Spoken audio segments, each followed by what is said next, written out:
Thank you. Thank you so much. So, okay, somebody asked what the hell this means, and I hope that you'll kind of know what it means by the end of the talk. If you don't, then I have failed. Why do this talk? Well, specifically, it's as a good reminder how cholesterol isn't this weird foreign intruder that somehow makes its way inside of us. And also how statins aren't agents which simply make the cholesterol kind of vanish away into thin air without consequence. And I'm unapologetically going to focus on the mechanisms of what happens when our bodies try to produce cholesterol and how much effort they go into doing it, because when you see that, you'll realize how intricate everything is, and you might not want to then throw in a hammer into the mechanism. But more generally, I wanted to do this talk because as an experiment of layperson to layperson science communication, and I was inspired by Dave Feldman and others, because it's clear that we need to be talking to each other about how bits of our bodies work, because we're not going to get that information from the experts. It's not in their interests to give it to us for obvious priestly reasons. So it's our job, and we have the information out there to do it. So I am going to focus a lot on nomenclature, on why molecules are named the way they are, where those names came from, so that you're not scared about it, because obfuscatory naming can really alienate you. They can become like a shibboleth to enter the secret society. I've had enough of that. So there's the scary name. Hello, 3-hydroxy-3-methylglutarol coenzyme A reductase on the endoplasmic reticulum. Screw that. We're going to know by the end of this talk that if you have a vague idea what that means, you'll have a very clear idea what that means, and if that's just gobbledygook, it'll be like an old friend. So that's what we hope to do. And we're going to focus on mechanisms because our brains like mechanisms. I've looked at my daughter and my nieces and nephews, and you know they play with Lego just as well as anybody else, and most of metabolism is basically Lego. So we'll find out what happens when you make and break links and what happens when you throw a spanner into the system. I could have called this talk Big Trouble in Little Pharma. Little Pharma is the little pharma inside every cell, because your cell has a pharmaceutical factory in it, and it makes all sorts of wonderful things, and Big Pharma sometimes doesn't appreciate what's made, and so it can cause all sorts of antagonisms. Before we talk about what statins do and what actually happens in the cell, let's remind ourselves about the conventional cholesterol narrative. Obviously, this is a parody, but it's not as much of a parody as I wish it were. So there's cholesterol. It's an alien from outer space, and this doesn't... Okay. Well, sadly, this view's not playing my lovely morph, which actually morphs that thing into a hamburger. Anyway, trust me, it did it. It's a xenomorph that transforms itself into fatty foods, which you then eat. It's a tricky little bugger. And then it transforms into that yellow putty, which blocks up your arteries, of course, just like fat in a pipe, at which point your heart explodes. And who will save us from the evils of planet cholesterol? Well, of course, it's Dr. Flash, also known as Captain Pfizer, interchangeable. And he has this wonderful Statin, which clears out your arteries and dissolves those clots, and your heart lives to beat another day. Thank you, Captain Pfizer. And the poor old alien is then vanquished by these wonderful foods into which he cannot xenomorph, and they save the day. And that's it. That's the story. So I hope you now understand how cholesterol works. That's quite close to the conventional narrative. Now I'm going to take, perhaps as jokey, a look at the reality. This is kind of the reality. So, as I said, in every cell we've got a factory that produces all sorts of wonderful chemicals that our bodies just seem to want to use. And whether you eat donuts or diced lamb, those are chopped up by our body into the kind of backbones of vinegar, or sometimes one might think the backbones of nail polish remover either. Those are then put together like Lego bricks into shark liver oil. The shark liver oil is then swooped around into rings to create cholesterol. And cholesterol is used for all sorts of wonderful structural and repair jobs, but that's not what all it does. It also makes these sex hormones, it makes metabolic switches, vitamins, all sorts of things. So it's plenty of stuff at the end of our factory line. This, of course, all happens in the cell. But we're not just talking about cells, there are arteries, and as Dave and Siobhan have shown you, in the arteries we also have these little lipoprotein boats that carry around cholesterol. That cholesterol comes from other cells that have produced it in their factories and then put it on boats for export, for cells that need a little bit of extra help.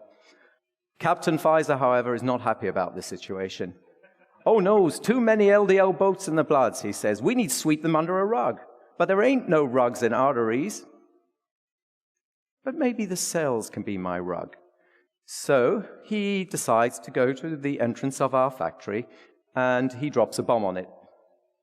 Oh dear, the factory is gone, which means that all those wonderful things cannot be produced anymore, at which point, of course, our cell panics because it's not getting all those chemicals that it needs and wants.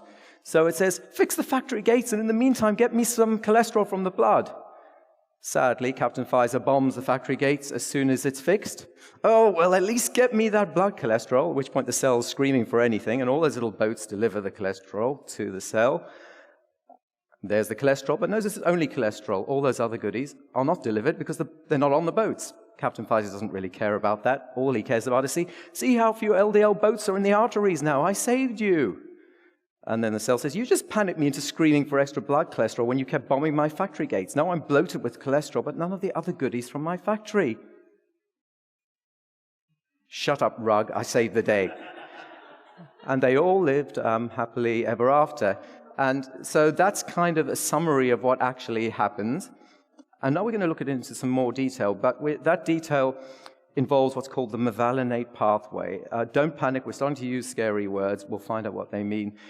Pathway, of course, is just the production line of our factory, and mevalonate is a chemical that we produce. That's a very important part of it, as we'll find out. So, who are the dramatis personae in our tale? What are the characters? Well, the first character, of course, is carbon. Carbon is literally the crossroads of biology because it can connect to 4 other carbons or anything else it wants to connect to, and it's great for biology or games because, you can make all sorts of chains and, lots of fun that you can do building people or termites or whatever. And then, of course, you've got the little bottle stoppers, which are the hydrogens, which, of course, can then end the chain as unite. Lovely, lovely little job the hydrogens do. There's methane, of course, saturated carbon compound. Take off one of those hydrogens, and you can just carry on building. So there's ethane, there's propane, and you can also, bond it to itself if you want. Double bonds are always fun. There's ethene, and let's shove that off and put oxygen on instead. Oxygen comes with a valency of 2, so it's nice to connect. And at this point, we've got ethanol, or aldehyde, which is what our liver makes us to punish us after we've been drinking. And there's water that's come in. If we get rid of that hydrogen, we plug the water in, now we've got vinegar or acetic acid. You can see it's an acid because when you've got that oxygen double bonded over there and that hydrogen and oxygen, they tend to be acids, carboxylic acids. And there's vinegar, acetic acid. And if we just put a wavy line there, we can call that an acetyl group, which means we can then plug that in, like in a Lego game, to anything else we want to.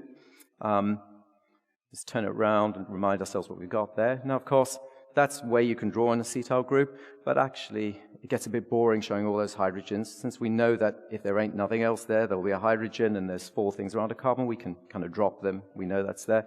Since we're also dealing with earthbound biology, we know most of the stuff's carbon, so we can kind of drop that as well. As long as there's a kink or an end, we know there's carbon and hydrogen there. So that is just as good as showing an acetyl group, or you put an R there, which, never mind what it means, but in your mind it can mean the rest of the molecule. And that is the same thing as that. And you might notice that you've actually seen that acetyl group at the top of the ketogenic forums for different reasons than we're going to be discussing today. You can do that with any molecule. Again, there's propane, and we say goodbye to the hydrogens because we know they're there, and goodbye to the carbons. So that's a perfectly good way of showing what we're talking about. Now, more in functional groups. Remember before you became all boring and did keto and you used to have Sundays and you added mix-ins and add-ins? Functional groups are like those mix-ins and add-ins for those long carbon chains. They're great for plugging in and making things do cool stuff. We've already met one of them. There's the methyl group, just methane with the hydrogen chopped off, and you can plug that into wherever you want. It's like that. And there's the hydroxyl group, which is water with one of its hydrogens chopped off. You can add that. We saw we added that to make an acid earlier on. And that's a carbonyl group, which looks like a little man with an oxygen head and a big fat tummy connected to, well, whatever you want to. Whatever you connect it to changes the word of what we call it.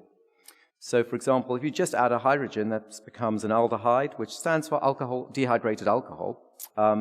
And if you end the line with a hydrogen, you get an aldehyde. And we saw that with that thing that gives you a hangover early on. If you get rid of that hydrogen and you put in a hydroxyl group, then you get a carboxyl, which stands for the carbonyl and the hydroxyl carboxyl. We put it together, and that's an acid like we saw. So that whole thing then becomes a carboxyl group, as indeed acetic acid was one. Get rid of that one. So get rid of the hydrogen, and then we get an ester. An ester just means that you've got an oxygen middleman connecting you to whatever else you wanted to. So if you ever wondered what an ester is, there it is. Now, what do you call carbonyls with carbon atoms attached to both sides like that? Double buffered carbon. What is that? Well, you've probably heard of them. Those are called ketones. So if you wondered what a ketone is, there it is. So welcome to carbonyl with 2 carbon bond and substituents fest, which is slightly less. Also, Ketofest is a lie because beta-hydroxybutyrate doesn't look like that. It's not even a ketone. Don't tell anybody that. So if we add the hydrogen to this, immediately, of course, we get nail polish remover or dragon breath. When you're on keto, it's acetone. So it's quite a pretty common. And multiple functional groups can repeat. So you don't just have to use one per molecule. And here's an example. Remember the molecule we're about to build here, because you're going to meet it later. So there's our favorite group that we saw there, carboxyl group. And there's propane. And there's another carboxyl group. And let's join them all together. It's a nice symmetrical double-sided acid with 5 molecules. It looks at that. And it's called glutaric acid. You can see it's quite a nice molecule, I think. Which brings us to naming molecules. Glutaric acid's called that for various historic reasons, but there are more systemic ways of naming them. And naming molecules is only slightly less complicated than naming Pokemon, so don't worry. And we'll quickly go into that, and then we'll actually go into what the mevalonate pathway does. So let's say we've got this hydroxyl group that wants to get married to a propane. Hello, I'm propane. Hi, I'm hydroxyl. Let's get married. So they do. Now, hydroxyl gets married over there. What should we call ourselves now we're married? Well, I guess we're an alcohol because of me, because usually if you've got a hydroxyl group on, you're an alcohol. An alcohol based on propane, propanol then. I guess, but that's what any old boring N-bonded propane-based alcohol would call itself. You're right, cool neighbor. I'm so conformist and flat it embarrasses me. Yes, we're a special hipster isomer because my hydroxyl has mated to my second carbon. Let's start with propane and see if we can get double-barreled in our names. So we start with propane, and we count the number of carbon atoms we've got. 1, 2, 3. You can start from left or right in this case. And of course, we then notice that the hydroxyl group's on carbon number 2, which of course it is. So it's got to be 2-something propane, and it's kind of obvious what it's 2-hydroxyl or hydroxypropane. We drop the L because it's nicer. So this, a chemist could call 2-hydroxypropane because it's attached to the second carbon. Of course, that's not the only name. We've got propan-2-ol, which you can call it, or isopropanol in the old-fashioned name, which means the alternative version of propanol, or isopropyl alcohol, or sec-propyl alcohol, or rubbing alcohol, because that's what you do with it.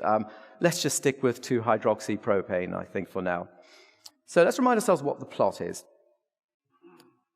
The plot is, how do we convert these, which are which of course are the acetyl groups that we saw earlier on, to this, which is, again, and dozens of other molecules, too, that our body seems to want to produce despite what Captain Pfizer says.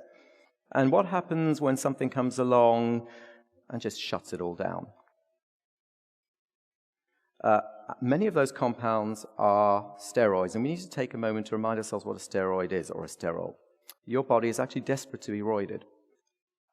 So first of all, a steroid backbone. Well, all steroids kind of look the same. They've all made up of rings of molecules like that, and one ring of molecules like that with the hexagonal and a pentagonal. And we'll see what they do. So you've got the first, which is ring A, which connects to ring B, ring C, And then ring D is a pentagonal one. It kind of looks to me like a duck-billed platypus floating with its big beak in front of it. Now, and all steroids have that backbone. Now, if you then shove a hydroxyl group up its backside, it then becomes a sterol, just like an alcohol. And if we shove in two methyl groups, and then put the strange television aerial thing on its head, there, and a double bond over there, then now you've got cholesterol. There's cholesterol, so that's what everybody's scared of. Now, what's interesting, and this is why our factory is so important and why it works with the same mechanisms, is that's cholesterol, but I prefer it looking like that. If you move that double bond over there, get rid of the television aerial and replace it with a hydroxy group, we haven't done very much there, then suddenly you've got testosterone. Let's add a few more double bonds. Let's add another hydroxyl group, and now we've got estrogen. So you can see how, with one factory, the body can produce all sorts of marvelous things. And it doesn't only have to produce steroids or sterols, it can produce these long caterpillar-y looking things. This is coenzyme Q10, which it produces, called Q because that's a quinone, which is a double-ended ketone, and it's called 10 because it's got 10 of these legs, which are called isoprenoid or prenyl groups. If it had 7, it would be called CoQ7, and indeed there is a CoQ7 which some creatures use. Which brings us to enzymes and coenzymes. You know, we talk about them a lot. What exactly are they? That gives you an idea as to what they are. Now, if you had to walk up that hill and walk all the way down again to get to the other side, it would use up quite a lot of energy, take you a lot of time, and you might just not bother.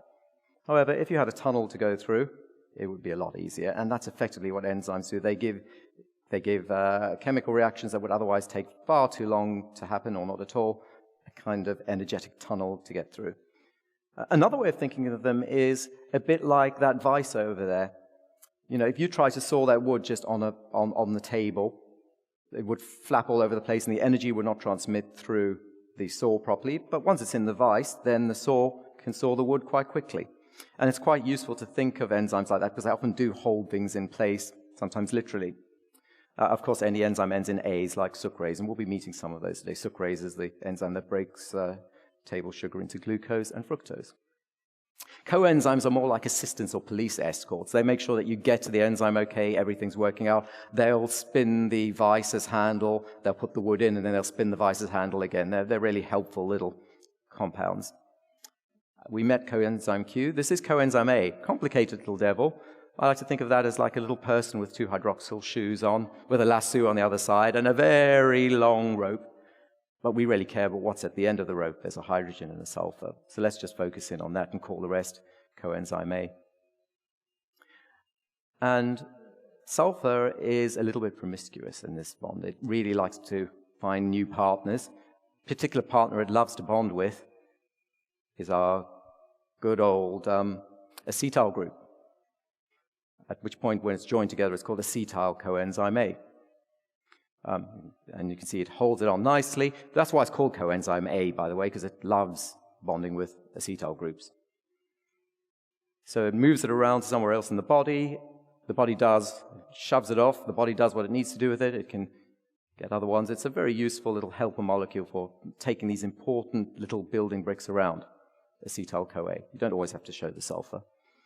So those are all kind of the dramatis personae. Let's have a quick look at the location where this is all happening. Of course, it's all happening in the cell. The cell membrane, there's lots of cholesterol in it, and of course, if the cell wants something, it just puts up a receptor, and it takes it in, and that's how it works. Now, that's inside the cell, you've got this kind of jelly-like fluid. It's called the cytosol or cytoplasm. Again, we're getting into the Greek and Latin. Cyto just means cell, and sol is short for solution. So it's the solution inside of the cell, cytoplasm, the fluid inside the cell. The outside actually is called the ectoplasm, amusingly. It's not that sort. And the inside is called the endoplasm. Apparently it's more granular and gritty, so things stick inside the middle of the cell better, the endoplasm. And of course, there's the nucleus, here represented by a Commodore PET CBM. And the nucleus, of course, is what makes our substance controls, has our DNA, and communicates with the rest of the cell quite effectively. And there are the mitochondria, the factories that burn fat, produce ketones, and all sorts of lovely things. We're not really going to talk about them that much today. Now, outside, you've got this kind of network, it's netting that's attached to the nucleus. And that's a great place for anchoring various enzymes and doing some factory work. Not only is it a great place to anchor stuff, but it also communicates back to the nucleus. So it's really useful. The nucleus knows what you're up to, and it can ask for more or fewer things. So it's a great place to build your factory on that network.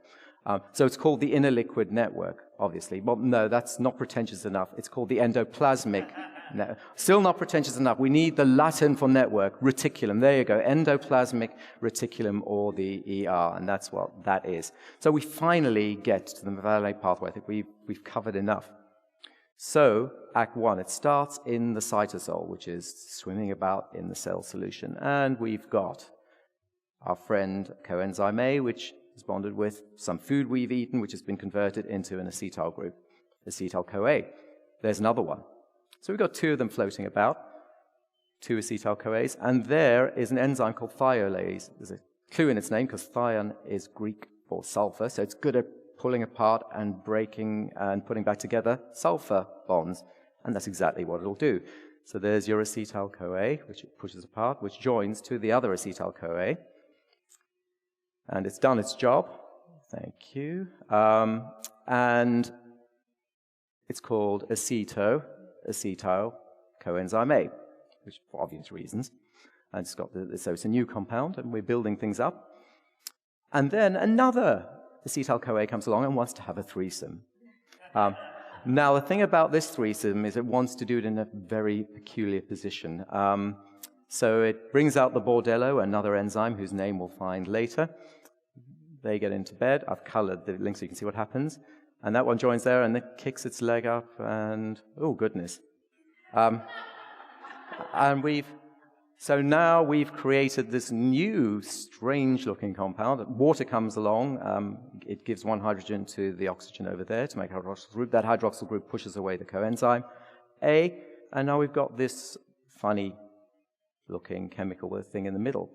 Let's tidy it up a bit. Except not that funny. Let's go back in time about 5 minutes. Ooh, I told you to remember glutaric acid. And you can see it kind of looks similar, but there's stuff going on in the middle. So let's quickly use all our knowledge about how we name compounds to name this one quickly. So we'll put that in the corner, and we'll put glutaric acid up there, and we'll see how close. So you can see the general structure is kind of like glutaric acid. It's got nice balance. Get rid of that hydroxyl group and put CoA there.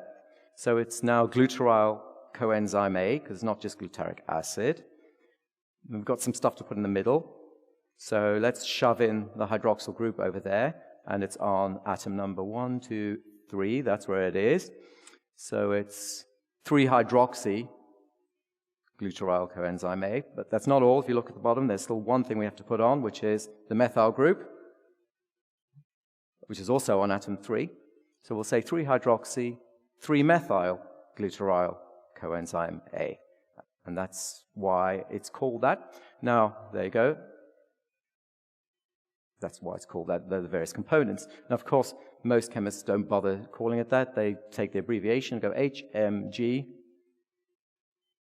And that compound is called HMG-CoA.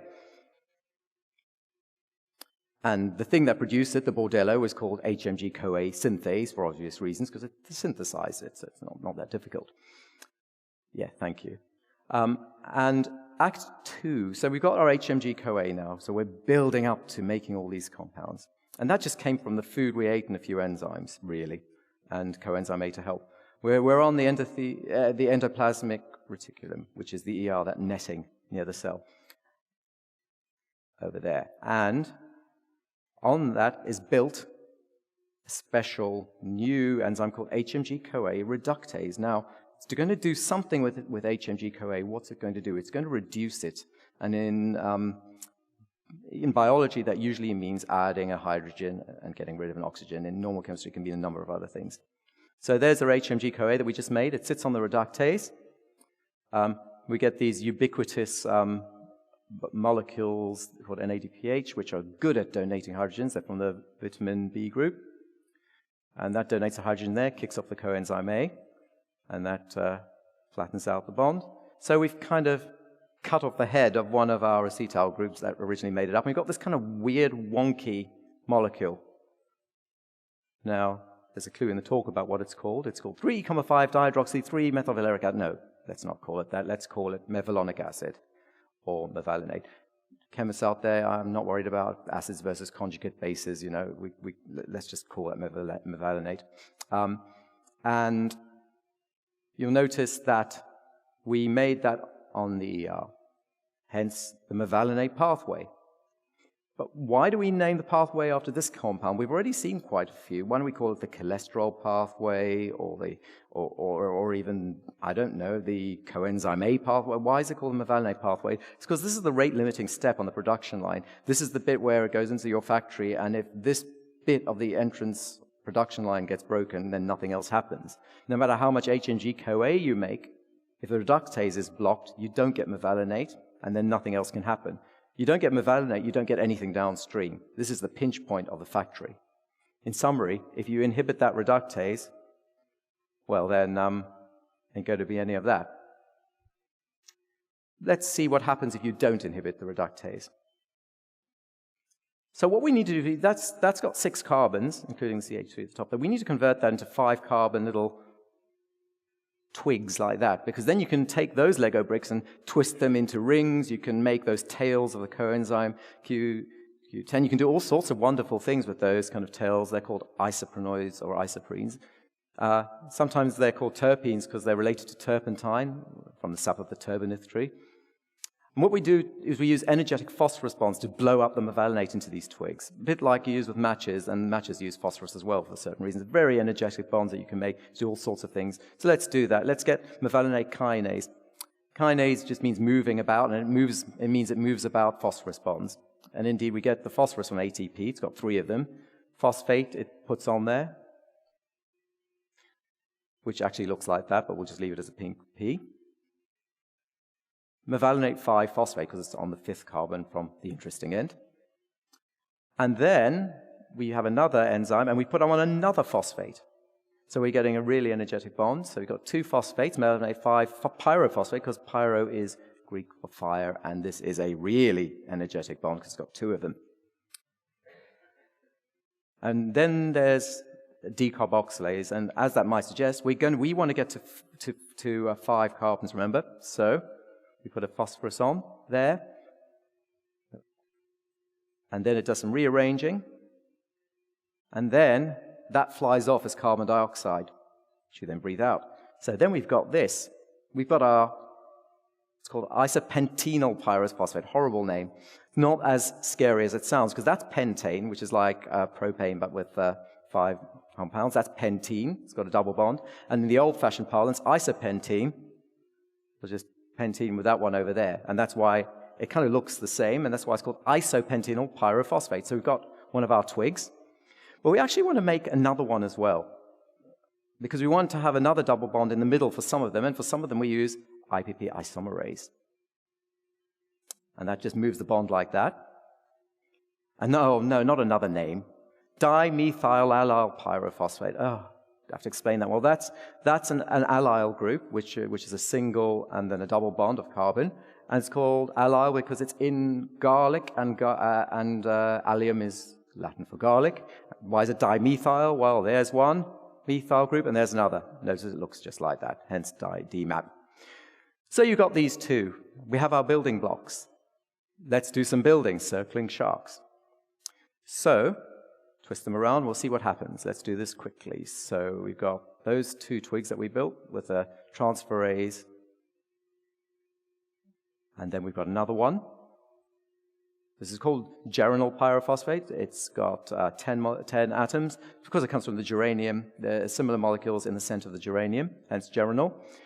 And then another IPP comes to the top, same enzyme, joins it again. Now we've got 15 carbon atoms. That's called farnesyl pyrophosphate because it comes from the acacia farnesia tree. It's in the sap, or something similar to it. There's one. There's another one that we've made with exactly the same process. And they meet head-to-head condensation with squalene synthase, which gives the game away about what we're about to make. Our friend NADPH helps, so it does that.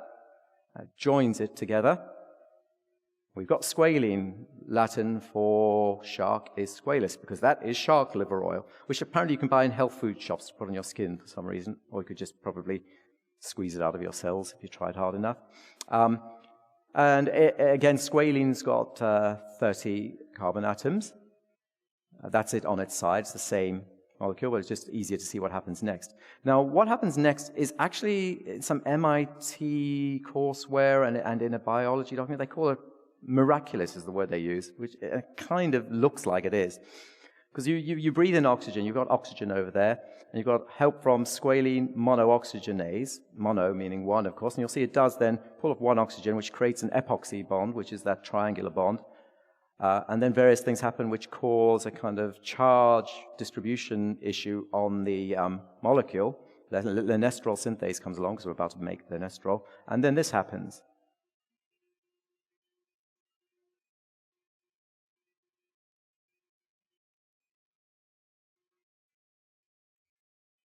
So out of those little bits of food we ate, and then the mevalonate, and then the twigs, and the twigs building on the other twigs, and then the two twigs things meeting together to make shark liver oil, we then cyclize it into, it's clearly a steroid. It's not cholesterol, though, because it's got 30 carbon atoms. Cholesterol's only got 27. It's lanosterol, from lano, which is Latin for sheep, because that's a part of the grease in sheep's wool, like lanolin is as well. To make a cholesterol, we have to get rid of those, move that about over there like that, and now we've got cholesterol. So you saw those last two quick things. I think there are 12 fairly complicated metabolic steps that happen, because our body likes to complicate the little details, but that basically is how we make cholesterol from bits of backbone of vinegar. And it's highly regulated. You can see how much trouble our body has to go through to make this stuff, how many very purposeful and very kind of sometimes one-shot enzymes it uses just to do this. And it's under full control, because there are two ways that cell can get cholesterol: via the mevalonate pathway, as we've just shown, and externally from blood LDL, like that, if it needs a bit of extra. It's highly regulated by a number of things, including the steroid regulatory element binding protein 1, or we'll just call it SREB-P1 today. So if a cell's a little short, it needs a little bit of extra cholesterol, SREB-1 pulls the lever, and this is crucial. When it pulls the lever, that lever is hardwired to make two things happen in sync, not just one, two. Firstly, it makes the LDL receptors come up, and it makes the HMG-CoA reductase produce more of those as well. So both the external imports go up, and the internal factory production goes up. And then, when it has enough, both are simultaneously downregulated. That's hardwired into our biology. And there are some, it's lockstep. And there are some creatures that know about that and manipulate that. Fungi. This chap invented statins. And he said, as a child, I became fascinated with mushrooms and other molds, and at the age of 10, I dreamt of becoming a scientist. Later on, he put these two passions together. I speculated that fungi like molds and mushrooms would produce antibiotics that inhibited HMG-CoA reductase. Inhibition of HMG-CoA reductase would thus be lethal to these microbes. So he's beginning to think, what can we learn from these fungi? We get so much from fungi with regard to antibiotics and other compounds, and he's thinking, people are worried about cholesterol. What if? What if? Why would a fungus try to con its enemy into consuming an HMG-CoA reductase inhibitor? Make it look like it's a metabolite, like it's a primary metabolite, where in fact it's a naughty secondary metabolite. Well, because it would be utterly deadly, for the same reason that the witch tried to convince Snow White to eat that apple. Because remember, there are essential things in the mevalonate pathway, even beyond cholesterol. You don't make this thing called dolicol, then cells bloat and deform. If you don't make CoQ10, cells simply die. No isopentenyl adenine, cells can't reproduce. It's part of the DNA reproduction cycle. So, the fungus was very clever to evolve secondary metabolites that would fool other entities into having it that were a threat. It's true for a fungus's single-cell enemy. This is also true for us. And if you look at any studies where people take some of these funguses, or fungal metabolites, otherwise known as statins, you'll find that the effects are acute and immediate. A lot of people sometimes look at statins and think, well, you'll see the effects over many years. This was from a study where they gave otherwise healthy men a statin, and 24 hours later, they saw immediate results on a treadmill with regard to various markers. So it affects your cells immediately and directly, primarily liver cells, but quite a few other cells as well for various reasons. So if you wanted to inhibit the HMG-CoA reductase, what would you do? Well, let's remind ourselves what happens normally. That's what happens normally. There's HMG-CoA reductase, and if you remember, it then chops off one of its heads and sends it on its merry way to make squalene and then cholesterol and all those other lovely things, CoQ10. However, what if you've breathed in a fungal spore, or you've taken a statin, and that has evolved a very special...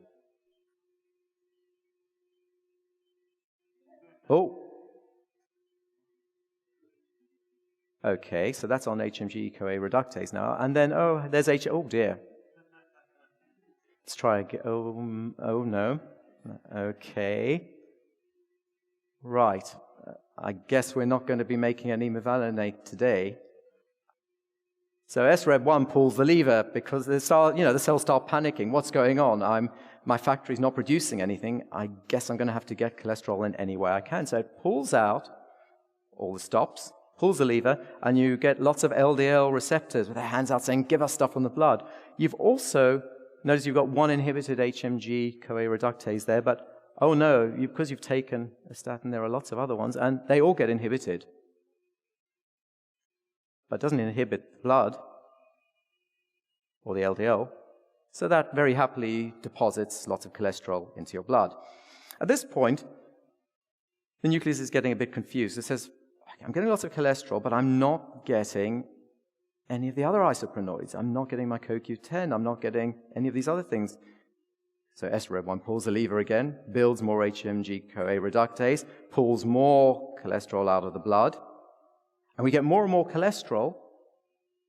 But of course, if we've taken a high-dose statin, then HMG-CoA reductase gets blocked again and again and again. But SREB1 doesn't know what to do. It just pulls that lever and just says, pull the stuff from wherever you can and just try and rebuild the damn factories. And as Akira Endo said, when sterol synthesis and HMG-CoA reductase were strongly inhibited, as we saw there, cells were not able to grow and died, even in the presence of lipoproteins. So even when those hands are pulling all the stuff in, why did they die? Because the cell doesn't just need cholesterol. So statins do not make cholesterol magically disappear. Rather, they panic the cell into grabbing ever more from the blood.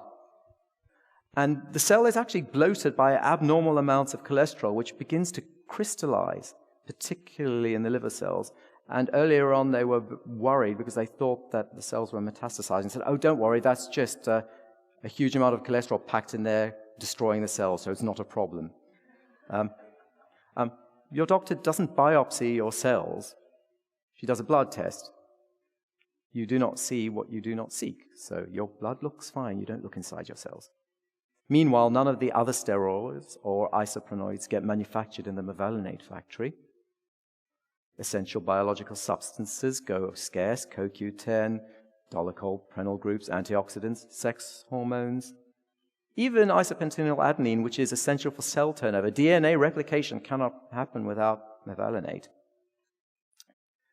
So, as he said at the beginning, look how few boats are in the arteries. I saved you. No, you just panicked me to scream for extra blood cholesterol. No, I'm bloated with cholesterol, but none of the other goodies from my factory. Shut up, Rug. I saved the day. Now, it's interesting. Endo stopped taking a statin for his high cholesterol. And when the Wall Street Journal asked why, he replied, the indigo dyer wears white trousers. Indigo dyers know all too well that indigo is toxic. Thanks.